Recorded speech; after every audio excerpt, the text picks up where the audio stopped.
নমস্কার, আপনারা দেখছেন ওঙ্কার বাংলা। আপনাদের সঙ্গে রয়েছে আমি সৌমি। নজর রাখবো গুরুত্বপূর্ণ খবরের দিকে। রামনবমীর শোভাযাত্রাকে কেন্দ্র করে উত্তপ্ত জঙ্গিপুর। অপ্রীতিকর ঘটনার জন্য পুলিশ প্রশাসনকে দায়ী করলেন সর্বভারতীয় কংগ্রেস ওয়ার্কিং কমিটির সদস্য অধীর চৌধুরী। ঘটনায় কেন্দ্রীয় বাহিনীকে দায়ী করেন মমতা বন্দ্যোপাধ্যায়। ইতিমধ্যেই জঙ্গিপুরের ঘটনায় দিল্লি থেকে রিপোর্ট তলব করেছে কমিশন। স্থানীয় সূত্রে জানা গিয়েছে ম্যাকেনজি পার্ক থেকে আসা মিছিলের ওপরও হামলা চলে। ওই মিছিলের কিছু সমর্থক ফুলতলা মোড়ে একটি বড় পতাকা টাঙান। কিছুক্ষণের মধ্যে কেউ বা কারা সেই পতাকা খুলে ফেলে। এরপরই উত্তেজনা ছড়ায়। শুরু হয় উভয় পক্ষের মধ্যে আক্রমণ পাল্টা আক্রমণ। কার্যত রণক্ষেত্রের চেহারা নেয় পরিস্থিতি। জঙ্গিপুর পুলিশ জেলার সুপার সুরিন্দর সিং বলেন, পুলিশের পক্ষ থেকে একটি সুমোটো কেস সহ মোট ৩টি অভিযোগ দায়ের করা হয়েছে। ঘটনায় এখনো পর্যন্ত ৩৪ জনকে গ্রেফতার করা হয়েছে। পরিস্থিতি নিয়ন্ত্রণে রয়েছে, তবে ডিআইজি বলেন পুরো বিষয়টি খতিয়ে দেখা হচ্ছে। স্থানীয় সূত্রে জানা গিয়েছে শুক্রবার বিকেল থেকে সন্ধ্যা পর্যন্ত রঘুনাথগঞ্জ শহরের ফুলতলা মোড়ে বিভিন্ন এলাকা থেকে রামনবমীর শোভাযাত্রা আসার কথার আগে থেকেই ছিল। পুলিশের পক্ষ থেকে সেভাবে প্রস্তুতি নেওয়া হয়নি বলে বিভিন্ন রাজনৈতিক দলের পক্ষ থেকে অভিযোগ তোলা হয়েছে। পরিস্থিতির আঁচ করেও কেন্দ্রীয় বাহিনীকে কেন কাজে লাগানো হয়নি এই প্রশ্ন উঠছে।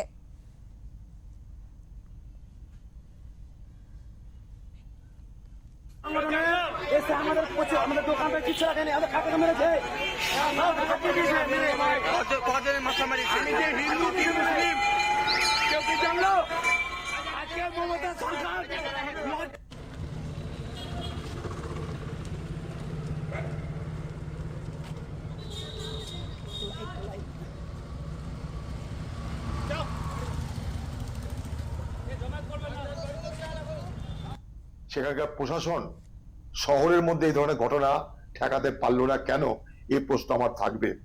প্রশাসনের কাছে যখন খবর ছিল যে কোনো উত্তেজনা হতে পারে, কারণ প্রতি বছরই সেই এলাকাতে একটা উত্তেজনার বাতাবরণ তৈরি হয় এই রামনবমীর দিনে, কিন্তু তা সত্ত্বেও প্রশাসন কেন সেখানটা কোনো ব্যবস্থা নিতে পারেনি, যেটাকে বলি আমরা ঘটনা ঘটার আগে কেন কোনো ব্যবস্থা নিতে পারেনি, এই প্রশ্ন আমার থাকবে।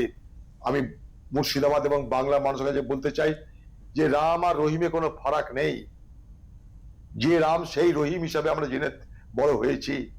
এই পবিত্র দিনে রামনবমীর দিনে যদি আমরা অপ্রীতিকর ঘটনা ঘটাই, রামনবমীর দিন যদি অশান্ত হয়, অশান্তি তৈরির দিন হয়, তাহলে প্রকৃত অর্থে রামকে অপমাননা করা হয় বলে আমি মনে করি। এখন সিচুয়েশন কন্ট্রোলে আছে, অনেক লোককে অ্যারেস্ট করা হচ্ছে, ডিটেইন করা হচ্ছে। এখন পর্যন্ত কতজনকে অ্যারেস্ট করেছে? এখন আমি থানা যাই একটু দেখি, আগে আমি সিচুয়েশন নিয়ে নিই। কি থেকে অশান্তি সেটা কি প্রাথমিকভাবে বুঝতে পারলেন? এখানকার লোকাল অফিসার আছেন, ওরা বলতে পারবেন। এখন আমরা একটু অ্যাসেসমেন্ট করে নিই, তারপরে আপনাকে জানাবো।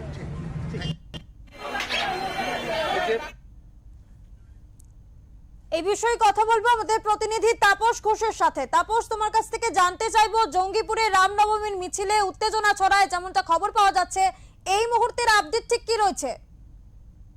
দেখো ছবি, আমরা যেটুকু কথা বলে প্রশাসনের সঙ্গে কথা বলে জানতে পেরেছি, কালকে রাত্রে 12টা থেকেই পরিস্থিতি অনেকটা নিয়ন্ত্রণে নিয়ে এনে ফেলেছিল পুলিশ প্রশাসন সেখানকার, এবং ঘটনাস্থলে মুর্শিদাবাদ রেঞ্জের ডিআইজি অজিত সিং যাদব তিনি নিজে ছিলেন, এবং রাত্রি থেকে ধরপাকড় শুরু হয়েছে।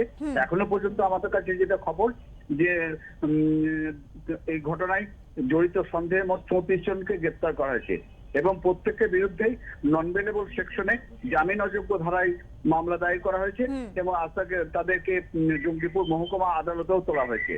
তবে আপাতত পরিস্থিতি অনেকটা নিয়ন্ত্রণে বলে প্রশাসন এবং পুলিশের দাবি। তবে এলাকায় মোতায়েন রয়েছে বিশাল পুলিশ বাহিনী, সঙ্গে কেন্দ্রীয় বাহিনীর জওয়ানরা টহল দিচ্ছে, এবং এখনো পর্যন্ত পুলিশের সঙ্গে কথা বলে আমরা যতটুকু জানতে পেরেছি যে ঘটনাস্থলে বা জঙ্গিপুর শহরে বা রঘুনাথগঞ্জ যে ফুলতলা মোড়ে ঘটনাটা ঘটেছে, সেখানে এখনো পর্যন্ত 144 ধারা জারি করা হয়নি। ছবি, তাপস, তোমার কাছ থেকে জানতে চাইবো যে এই ঘটনায় প্রশাসন ঠিক কি জানাচ্ছে? দেখো, প্রশাসন যেটুকু জানাক না, তবে বিভিন্ন সব রাজনৈতিক দলের নেতারাই কিন্তু এই ঘটনার জন্য প্রশাসনকে পরোক্ষভাবে দায়ী করেছে। একদিকে যেমন অধীর চৌধুরী তিনি বলেছেন যে প্রশাসনের কাছে, পুলিশ প্রশাসনের কাছে নির্দিষ্ট তথ্য এবং মিছিল আসার খবর থাকা সত্ত্বেও তারা প্রয়োজনীয় ব্যবস্থা নেয়নি। জঙ্গিপুরে যিনি সাংসদ তথা জঙ্গিপুর সাংগঠনিক জেলা তৃণমূল সভাপতি খলিলুর রহমান তিনিও বলেছেন, আমরা প্রশাসনের কাছে এইটুকু আশা করিনি।